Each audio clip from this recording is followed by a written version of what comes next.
بسم اللہ الرحمن الرحیم۔ السلام علیکم ورحمۃ اللہ وبرکاتہ۔ فجر کی نماز کے بعد سورۃ الکوثر کو اس طرح پڑھ لیں، شام تک اللہ تعالیٰ بڑی سے بڑی حاجت پوری کر دے گا۔ اللہ تعالیٰ آپ کا نصیب چمکا دے گا اور ہر دعا قبول ہو جائے گی۔ صبح فجر کے بعد سورۃ کوثر کو بتائے گئے طریقے کے مطابق پڑھ لیں اور شام کا انتظار کریں۔ انشاءاللہ عز و جل اللہ رب العزت کے حکم سے آپ کی بڑی سے بڑی حاجت پوری ہو جائے گی۔ اللہ تعالیٰ آپ کی دعا کو قبول فرما لے گا اور آپ کا نصیب چمک جائے گا۔ آج میں آپ سے گزارش کرنا چاہوں گی کہ ہر حال میں آج ہی اس وظیفہ کو مکمل کریں۔ معزز ناظرین، آج آپ کی خدمت میں ایک ایسا معجزاتی وظیفہ پیش کرنے جا رہی ہوں جسے آپ نے فجر کی نماز کے بعد ہی پڑھنا ہے۔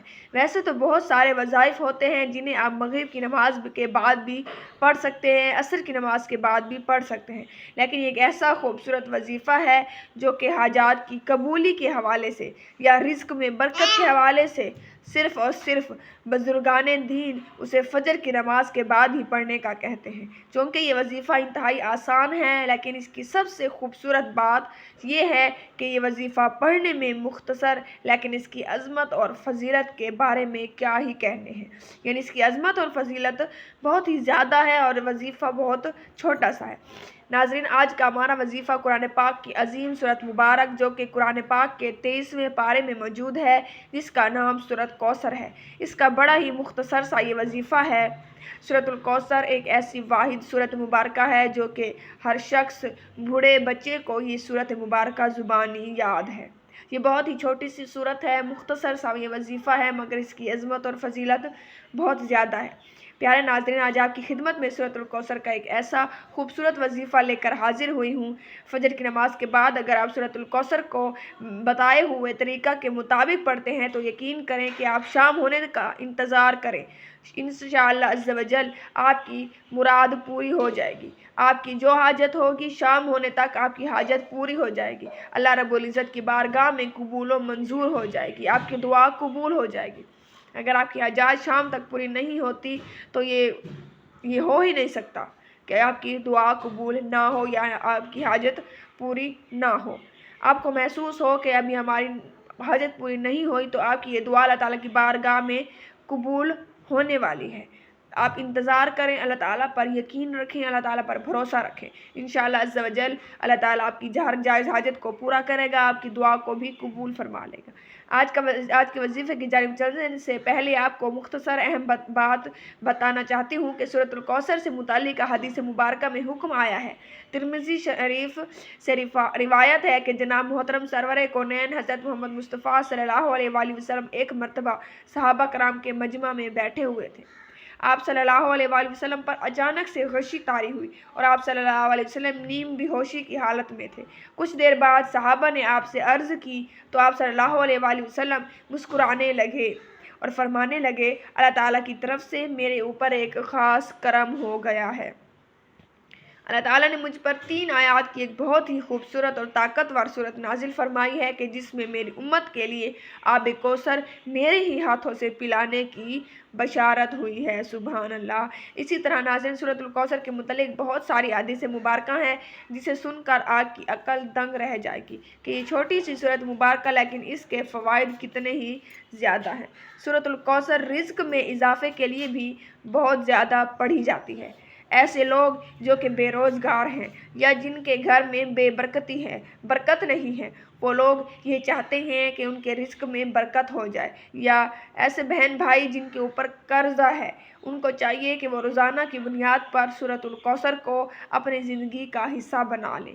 ہر نماز کے بعد کچھ نہ کچھ وقت نکال کر 7 مرتبہ یا 21 مرتبہ سورۃ الکوثر کو 5 نمازوں کے بعد پڑھ لیا کریں۔ یعنی ہر نماز کے بعد آپ 7 مرتبہ یا 21 مرتبہ سورۃ الکوثر کو کثرت کے ساتھ پڑھیں۔ انشاءاللہ عز و جل اللہ تعالیٰ آپ کے ہر کام میں برکت عطا فرمائے گا۔ میں یقین سے کہہ سکتی ہوں کہ آپ کی زندگی میں تبدیلی آنا شروع ہو جائے گی جب آپ سورۃ الکوثر کو ہر نماز کے بعد پڑھنا شروع کریں گے۔ انشاءاللہ عز و جل آپ کی زندگی میں تبدیلی آنا شروع ہو جائے گی، آپ کے رزق میں برکت آنا شروع ہو جائے گی اور اللہ تعالیٰ آپ کو وہاں سے رزق دے گا جہاں سے آپ کا وہم و گمان بھی نہیں ہوگا۔ یہ رزق کے لیے بہت ہی مجرب اور